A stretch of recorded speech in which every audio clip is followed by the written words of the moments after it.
and welcome to another episode of Relationships with Rach. I hope you've all had a fantastic week. My week has been really exceptional. It's been super busy, but very productive, which is what is important. It's not just being busy, it's actually being busy and being productive. We gotta be smart in how we spend our time, and it is important in the middle of your business and all you do to also spend quality time with your loved ones. That's a priority, or that should be a priority.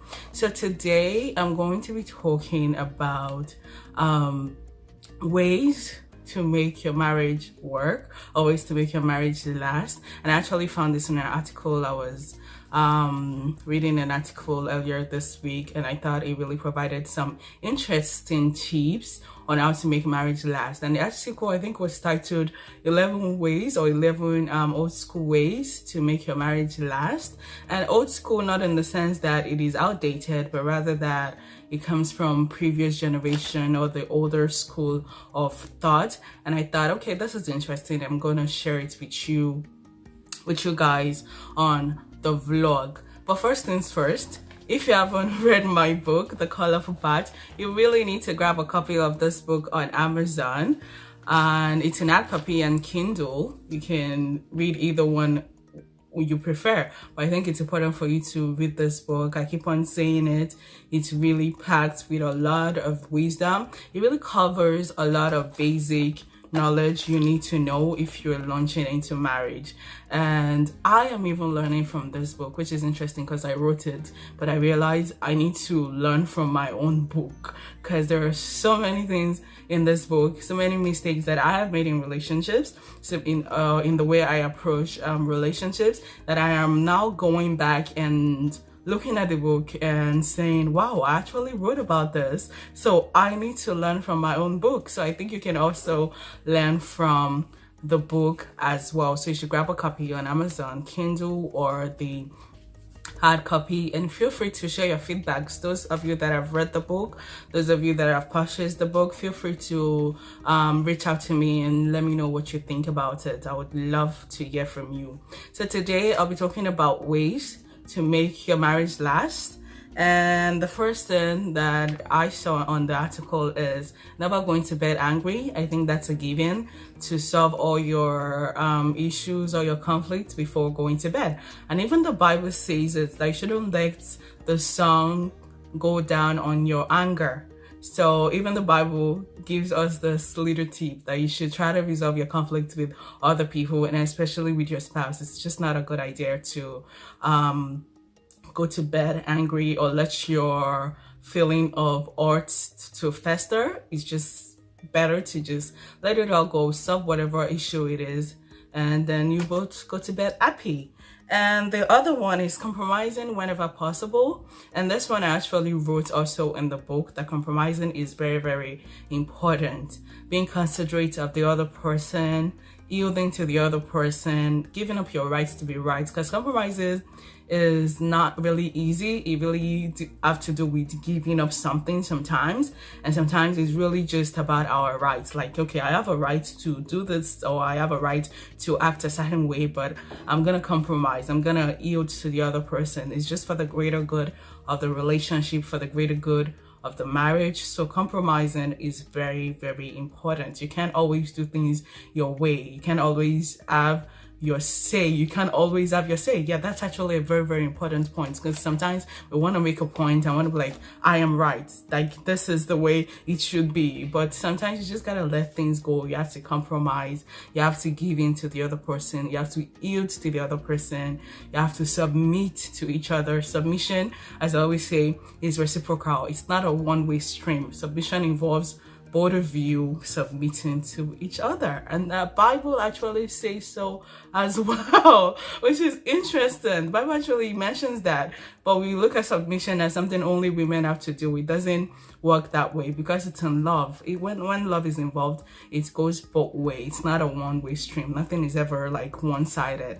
It goes both ways. You love each other and you yield to each other. So I think that's a very, very important point. And the other thing was remember, marriage is a contract.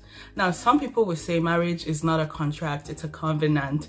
I think marriage is both a contract and a covenant. A contract means that it is legally binding, and a covenant as a religious like undertone to it. Like, this is something you, for most people, they go to church, and even if you didn't go to church, you did it in a court, there is still a godly aspect to it. Like, before God and man, I don't know if they say that in court, but they do say that in church. But it is a covenant. It is something you took with the other person and in front of God and in front of other people. So it is something to be taken seriously. You can't just, that's why a lot of complications are involved when you want to go through a divorce, or when you want to break that contract. It's not that easy to do. So you have to remember that, and you have to be committed to it. You can't just like go in and come out anyhow. So which is why for me personally, I'm very particular about young people getting it right. So it's better for you to get it right as you're going in, so you don't have a cause to come out of it, which is also why I think you should read The Colorful Path, because that book is guiding my own life and is guiding my own decision. And I just really thank God so much for giving me like all this insights, all this wisdom that has been accumulated over years. And the other thing is eating dinner together as often as you can. That's a very simple and basic one, and I think it's really very important to eat dinner together. It's a giving to share meals together. That it builds that rapport is there. It kind of helps you to build that relationship, that connection more, because you're sitting across each other or sitting by each other and looking into each other's eyes and having a nice conversation. I mean, those are the little things that make a relationship work. There's a little things that just make your relationship stronger and better. So eat dinner together as often as you can.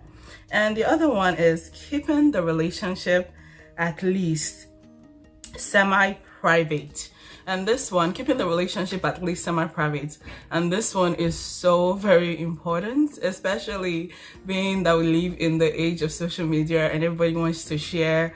And I've been guilty of that, and I really learned the hard way. That was one of the things that I regret the most, like going public with a person. And because I thought, okay, this relationship was going to work out, I'm ready, let's do this. And then the relationship ended up failing, and I've already gone public with the person. So it's kind of like, oh my gosh. So do not go public with everything you do. Keep your relationship private. Even if you're married or you're dating, you don't have to share every single aspect of your relationship, or you don't have to share every single thing about the other person. And I know the temptation is there, because sometimes we're just so in love and want to show the world that we're in love, and want to show the world all the fun we are having. But sometimes you just gotta keep it private. Some things are better kept private. Like Yorubas have the saying that whatever you hide is what has more value and honor. And that is something my parents always say, like, whatever you keep eating has more value and honor, because it's private, it's not public. When something is so easily accessible, and people don't really value it as much. So you have to keep that sacredness of the relationship, or that sacredness of the marriage. It's just something between you two. The whole world does not need to know about every single aspect of your relationship. And this one is very important for we millennials and we younger generations. So keep it private. That's just the message. And the other one is dividing up your house chores. And I think this one, come on, it's a given. You both live in the house. I mean, even taking care of the house, it's a full-time job. I always say this, like, people don't know how much work it involves sometimes. Cleaning the house, taking care of the house, doing laundry and everything. It's a full-time job sometimes. So you have to help each other. You have to support each other. Husbands, help your wife to do house chores. It's as simple as that. You gotta help that woman. Most of the time, she has her own full-time job, and then she also have a full-time job taking care of the house. So is it any surprise that some women are just so overworked and so tired sometimes, isn't it surprised that we age faster? Because it's like we actually work more, because we have to take care of the house as well as do our own personal work and then our own extracurricular activities. So please help your wives to do house chores. And young men, young single or married men, start practicing that habit of cooking, of cleaning. Even if you have sisters in the house and you have your mom that can do all that stuff, just put it into practice and help your wife out, your future wife or your current wife, and help her out. So that is very, very important. And the other one is wearing a wedding ring. I think this one is, yeah, why not? Why not wear your wedding ring? There are a lot of single people out there that their eyes are always all over the place. But I think that ring is just a signal, just telling them back off. Like, I've got a woman, I've got a man, so you don't really have to even come to me in the first place. So I think that's just showing respect to your husband, showing respect to your wife, and overall respect to the relationship that you have. So it's a marker, like, I'm taken, I'm not available, so wear your wedding band. Why not? So the other one is sticking with each other, and that goes without saying. Of course, you have to stick with each other. That's what marriage is all about. And the other one is showing appreciation. And this one I actually stressed a lot as well in the colorful part, that you shouldn't take each other for granted. Every little thing matters. Because you have that person, they're your wife or your husband, does not mean you should treat them anyhow, or you should take them for granted, or you should take for granted the little things that they do for you. So you have to show appreciation. That is very, very important. Say thank you. Show that you really see what you're doing, even if it's just as simple as cooking a meal, even if it's just as simple as ironing your shirt or taking out the garbage or doing the laundry. Like, those little things show appreciation. Be romantic. I mean, that's your partner. Come on, have fun with it. Have fun with your life, have fun with your marriage. Do things, do wonderful, cute things together. So I'm a romantic, by the way. So I love romance. I love love. I just love everything that has to do with love and romance and those cutesy things. So my husband is going to be one heck of a lucky guy. Very, very lucky. So the other one and the last one is making your marriage a priority. And this one, actually, I also discussed extensively in my book, which is also why you need to get this book. I keep on stressing it. You need to get this book if you haven't gotten it. You need to treat your marriage as a priority. Your marriage has to come first. That's just the way it is. Your marriage has to come before every other thing. Your marriage has to come before your parents. Your marriage has to come before your career, your personal goals. Any goals that are going to be pursued has to be by mutual consent, because you cannot do anything that would disrupt the stability and the security of that marriage, of that home. So you both have to agree on the pursuit of goals, on the pursuit of whatever it is you're pursuing. Your marriage has to come first. Your marriage has to be your priority. And I learned something over this week, because I attended this wonderful event for the International Women's Day, and one of the speakers said, you can have it all, but you can't have it all at the same time.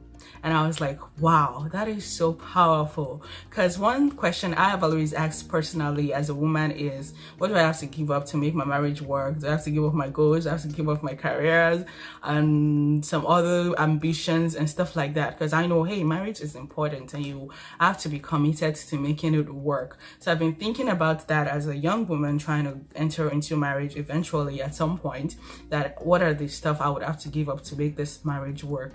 And it is also important the kind of person you're marrying, because the person has to be understanding and your partner has to be supportive, and it goes both ways. Like, you both have to support each other in order for you to achieve anything individually or collectively as a couple. So that has been one of my questions. So you can have it all, but you can't have it all at the same time. So you have to do like this trade-off, like, because there is, even that the concept is in economics, the fact that there is scarcity, so you have to forgo some things and do it later. So you can't have everything at the same time, but it is possible for you to do that over the years. There are a lot of moms that going back to the workforce. There are a lot of women that took off time just to take care of their families, take care of their kids, and now they're going back into the workforce. I think there is a name for it. And there are a lot of stay-at-home moms that are working. So it's not just like full-time stay-at-home. They're actually working from their home. There is a lot. Thank God for the kind of time you live in, and especially in America, there are just so many opportunities for women. It's really getting better. I know we still have a long way to go, but there's been a lot of improvement. So there are ways around these things for you to really have your own pursuit of happiness as an individual and still be able to take care of your family and make your marriage work. So you don't have to be all crazy like I gotta be this, I gotta be that, and then you let your marriage suffer. So you can have it all, but not at the same time. It just requires being supportive of each other and applying wisdom to the relationship. So that's it for this episode, and thank you for watching. I will see you again next week. Bye-bye.